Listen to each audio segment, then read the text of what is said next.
So hello guys, hello beautiful people. It's your girl Sophia, aka NnukwuAda. Purr. So welcome back to another vlog. If you're new here, my name is Sophia, aka NnukwuAda, and I'm a YouTuber and a content creator, formerly based in Lagos but currently based in Canada. Yes, if you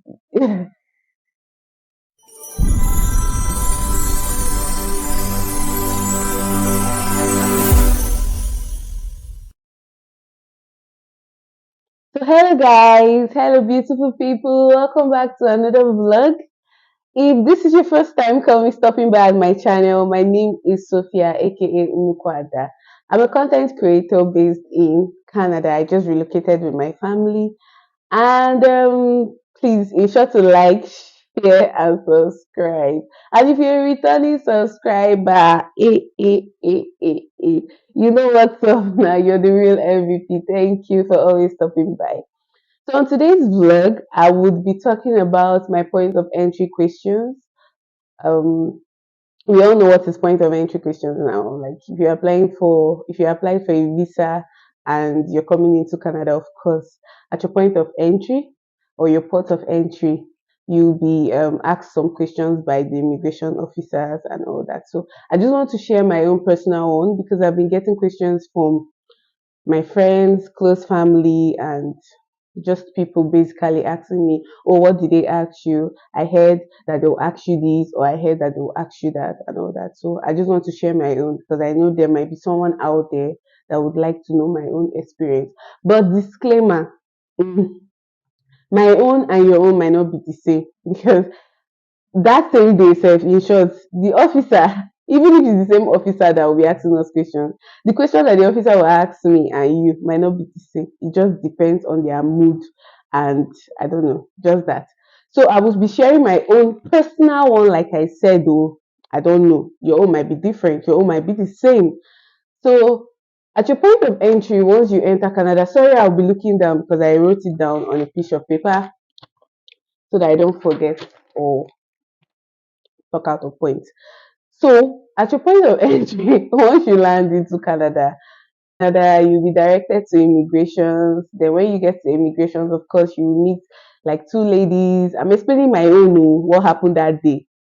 So, when you get there, you meet like two ladies. They'll direct you, oh, PR, Canada citizens, PR this way, other immigrants or other visitors and students this way. So, you have to follow this way for students and visitors depending on what you're coming with. But I'm doing this video for people basically on student visa and probably visitors visa because it's the same line all of you go to.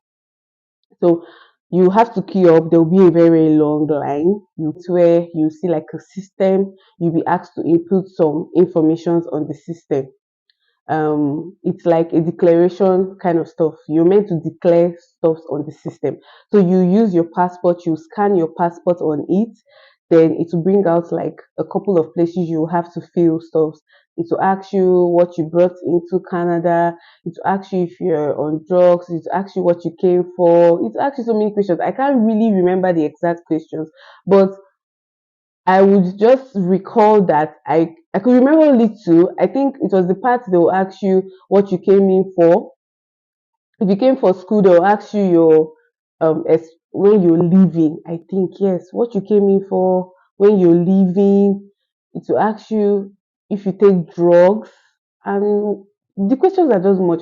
But see, there's a trick I'll give you. You have to read those questions very very well. Read them before you answer.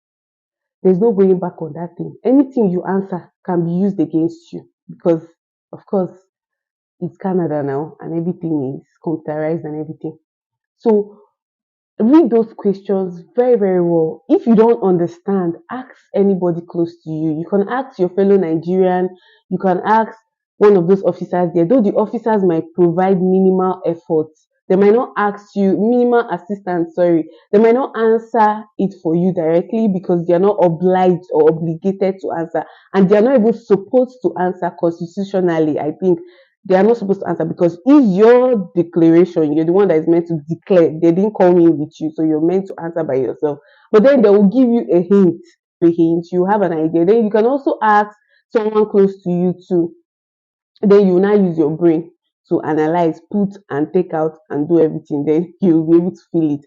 So once you're done filling that stuff, it will give you a printout. Now that printout, you now proceed to another immigration officer. The trick is just remain calm,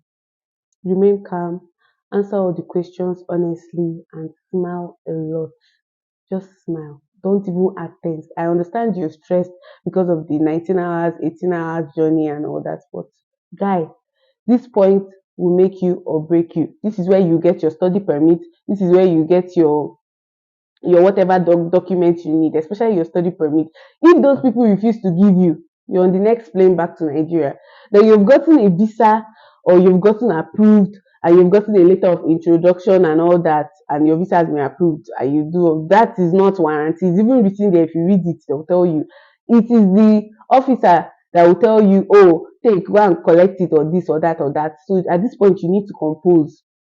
So when I got there, luckily for me, the officer I met was very, very nice. He was sweet. He was a younger guy. I think he was Caucasian. He was a white and all that. I think, yeah. So he just asked me a question. It was I and my husband that actually migrated. Sha. So when we got there, he asked me a question. I said yes. I was on a study visa. Then he now asked me some documents like my I should show him my school fees receipt. I should tell him the name of my school. I should tell him the address of where I'm going to. Where am I going to stay? If I have a family in Canada, I said no, I don't have a family in Canada. He said okay. So where are you going to stay? I told him an Airbnb. He said okay. Do I have a booking? I said yes. He said I should show him my booking. I showed him the booking, gave him the address, which he checked. He also asked me for my acceptance letter, which I provided. He asked me for my course. He asked me for the number of years. He asked me my name, basically. Then he now asked for that letter of declaration. He looked at it and he was like, okay, what else do I have in my bag? Just a quick run through. I told him I have ugu. He was like, what is ugu? I said, I tell you how I called it. I say, like pumpkin leaf. He said, what's pumpkin? Okay, it's something that they used to make soup back home in Nigeria. He said, okay, is it fresh? I said, no, it's dehydrated, like it's dried. He said, okay, do you have any poultry produce? Do you have any chicken and all that? I said, no, I don't have any chicken, anything. He said, okay, if that will be it, thank you so much. Have a nice day. I said, have a great day. That was so easy for me, oh, and I left. And I proceeded to another place where you get your study permit. They are not the ones to give you study permit. It's just like a follow-up questions after you're done with your declaration. You should have your proof of funds, you should have your letter of introduction, you should have your passport, you should have your payment receipt, you should have your acceptance letter. Um, I think basically all this for now. These are what I could remember, but I will drop the names of others if there are any that I can remember before the end of this video. But all these things I'm saying, I'm still going to drop it on the screen. So you should have all this in a file and you should have it on your carry-on. Don't go and put it in your box. Don't put it in your box because it's after all this that you proceed to get your box. So imagine if it's in your main luggage and it's checked it inside the plane or more. Wahala don't be how you won't come take go pick up. So it's better for me. It is not really of a hustle or hustle. I be how they take pick up. I think it's not really of a hustle at this point. Once you just get there, they just ask you for your letter of introduction, your passport, and I think they might ask you for your disclaimer. They'll ask to see it, and there's another document they asked for. I really can't remember now, but anyone that I didn't talk about, I'll put it on the screenshot. So they'll ask you for three documents. You're supposed to give them three or two documents. Then they'll use that to produce your study permit and they'll give you back and you leave. It's that easy. So it's at this second stage after the declaration that the main work is smile a lot and go straight to the point. I know you're an orator. You like to talk. You like equal. You like to talk a lot, but bros, that talk, you don't need it at this point. You absolutely don't even need that talk at this point. Just answer what they ask you straight up, simple and short. Keep it there. Because the more simpler, the more easier for you. If you go and start making a long statement there, Inside that statement, they might now pick something and now ask you. Before you know, interview wey you suppose do for 30 seconds we move to 60, from 60 to 90, like that. You now notice that you're spending more time there, meanwhile other people have come and gone. You understand? So if they ask you question like, what is your name? For instance, my name is Sophia Ada Eze Odibo. Do you understand? Then they will now ask you something like, what school are you going to? You tell them, for instance, I'm going to Fanshawe, or you're going to another school. Just tell them your school. There's no need of you adding the school address, adding the course you're studying. That's not necessary. They didn't ask you. Answer what they asked you. Do you get? Then another Airbnb. Another trick is to keep your receipt of your Airbnb. Oh. Keep it handy, or have like a screenshot of it so that you could show them. They will now ask you, oh, let me see a receipt. You can now show them a receipt. Oh, this is the receipt of the Airbnb and all that. And if they actually not even up to 5 and I was done, it was so smooth, very, very smooth, hectic free. Those were my own questions. But I will put other questions that they could likely ask you on the screen. So you can go and read up and just learn most of them, because from what I could hear from other people, they'll collect most of the documents from you, so you won't even have a document to even check, and they expect like something like your school name. You should have your school name off heart. Now I mean, you were the one that applied for it.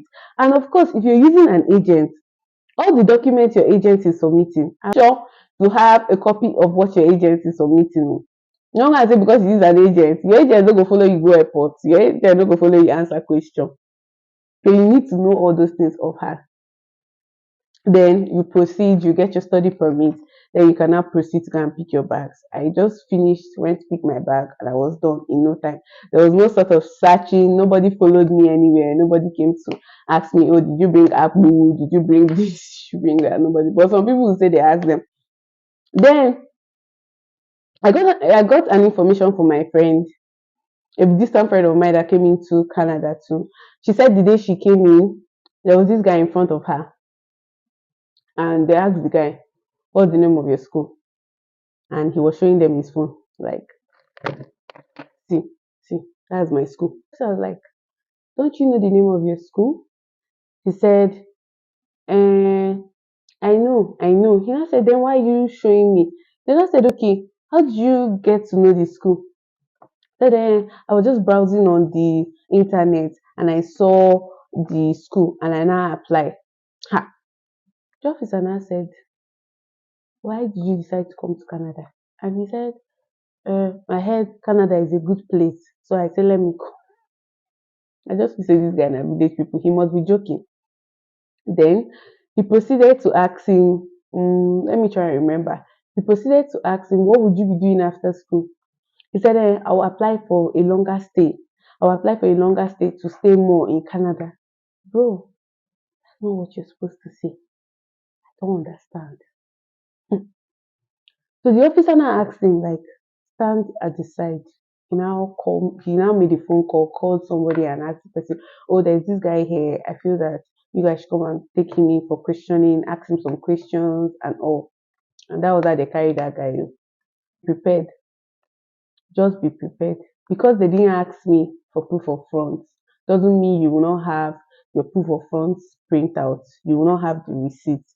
You will not have your other documents handy, your SOP. Someone said your statement of purpose too. All those things you wrote. Like, read everything where you they submit. Oyibo people know what thing that they do. Like, they have everything in the system. Like when I was talking to that guy, he collected my passport. I think he imputed my name on their system. And he was looking at the system and kept asking me questions. So I think he was trying to check if what I'm saying and what I wrote is the same thing. That's what he was trying to do at that point. That's what me I think. Oh, I might not know, but that's what I feel at that point. So you need to be with all these things I just told you. You'll be fine. There's no rocket science about it. It's not hard. Well, it was not hard for me, and I believe you watching it will not be hard for you. But it was hard for some people. Oh. Feel free to drop a comment below and let me know. I would answer. And if you need any help to join our community, please subscribe, help a sister. If you love this kind of information, if you have someone that is migrating or wants to migrate or in the process of migrating and all that, please let me know. so that they could subscribe to the information. Like this information is still juicy for you to keep. Share it with somebody now. So guys, that will be all on today's segment. And sharing more videos like this, I will also give you an update on my process because I've had lots of people asking, oh, how did you apply? Did you use an agent? Did you use this? Did you use that? So I would also shoot a video on that. So turn on post notifications so that you could get notified once I post such videos so that you could learn more. Thank you so much. I remain your humble girl, Sophia, aka NnukwuAda. I believe at this point you would have considered joining my amazing family of subscribers. So kindly subscribe, like, share, and turn on post notifications again. Thank you much for stopping by. And next time, I'll see you all. Love you. Bye bye.